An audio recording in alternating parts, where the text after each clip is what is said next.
कि हम current job में या जो भी हमारे प्रीवियस एक्सपीरियंसेस हैं उसमें 10 आउट ऑफ 10 क्या देना चाहिए।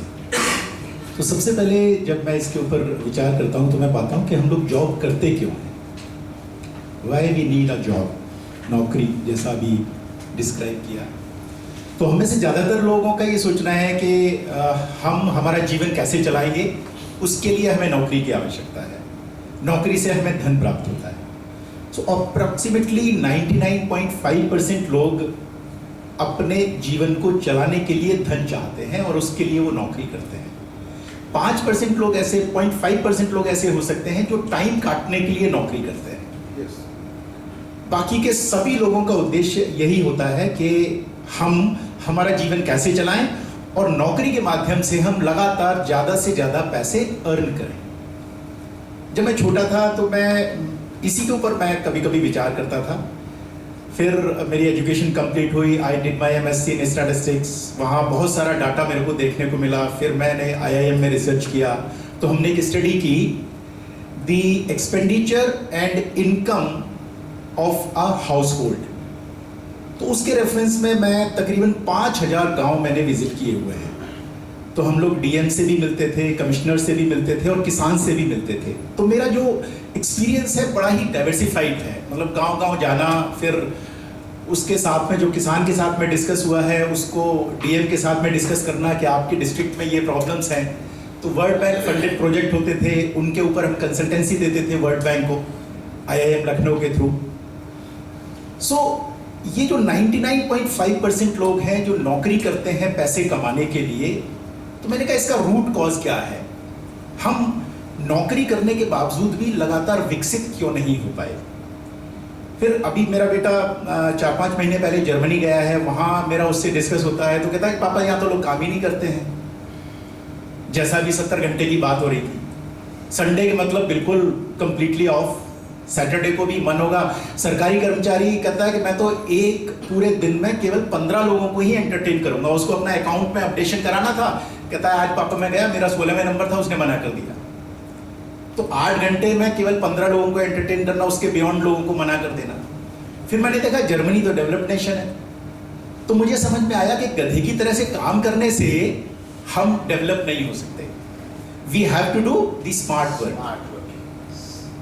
अब ये स्मार्ट वर्क आता कहाँ से है? तो मैंने कहा कि नौकरी से भी अगर हम लगातार अपनी जनता के बारे में बात करें तो नौकरी से भी कोई भी व्यक्ति अमीर होकर ये सोचे कि मैं फाइनेंशियली फ्री हो गया, वो भी पॉसिबल नहीं है।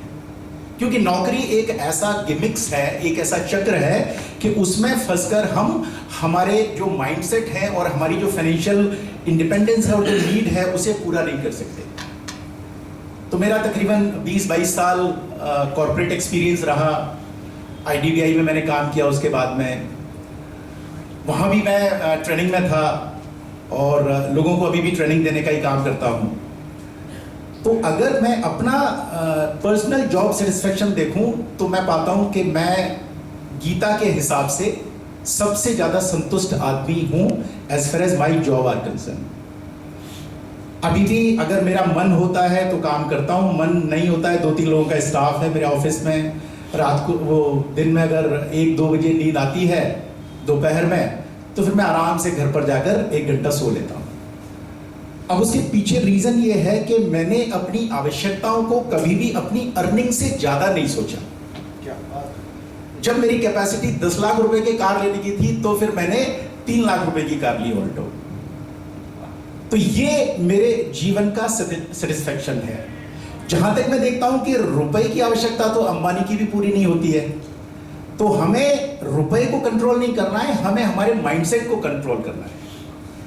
So if I require the job satisfaction, तो मुझे धन की आवश्यकता नहीं है, क्योंकि धन जिसके पीछे हम लगातार भागते हैं एक्चुअली उसका जो एप्रोप्रिएट रीजन है वो है समय। तो मैंने ये देखा कि अगर हम हमारा धन को प्लान करने का एप्रोप्रिएट टाइम फिक्स कर लें तो हमारे जीवन की बहुत सारी आवश्यकताएं खुद ब खुद खत्म हो जाएंगी। तो इसमें एक शब्द आता है फाइनेंशियल प्लानिंग का, और उसी के ऊपर मैं ये तो नहीं कहूँगा कि इंडियंस काफ़ी पीछे हैं। अक्रॉस द ग्लोब बहुत सारी परिस्थितियां अलग अलग होंगी। तो मैं लोगों को धन के प्रबंधन के बारे में ही कहता हूं कि आप समय रहते हुए अपने धन का प्रबंधन कर लीजिए। फिर मुझे कभी कभी बड़ी ग्लानि होती थी अब से 10-15 साल पहले कि लोग मेरी बात को समझते क्यों नहीं है। तो अभी भी मेरे पर्सनल एक्सपीरियंसेस ऐसे हैं कि मैं चाहता हूं कि ये व्यक्ति अपने धन का प्रबंध करे, लेकिन ईश्वर ने कुछ ऐसी व्यवस्थाएं बनाई हैं कि मेरे चाहने के बावजूद वो व्यक्ति नहीं कर पाता है।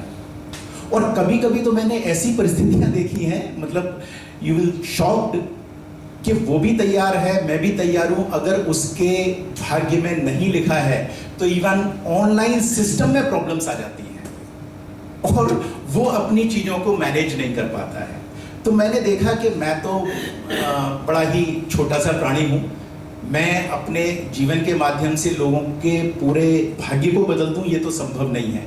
कुछ लोगों ने कोशिश की, चाहे वो माइक्रोसॉफ्ट के कर्ता धर्ता हों, उन्होंने भी तकरीबन 20,000 25,000 करोड़ रुपए दान दिए कि लोगों की गरीबी को दूर कर दिया जाए। तो ये गरीबी है, हमारी मानसिक परिस्थितियां हैं, हमारा सेटिस्फेक्शन है। मेरे अपने अनुभव ये कहते हैं कि ये सब हमारे प्रारब्ध के हिसाब से है। और इस चीज को मैंने तकरीबन अब से 10-12 साल पहले अपने आप में अंदर लेकर आया और मैं कभी भी किसी भी परिस्थिति से कभी निराश नहीं होता। So this is my opinion as far as my job satisfaction are concern, और मैं पूरी तरीके से संतुष्ट हूँ। किसी भी दिन मृत्यु होती है तो मेरे मन में कोई ग्लानि नहीं है। Thank you so much.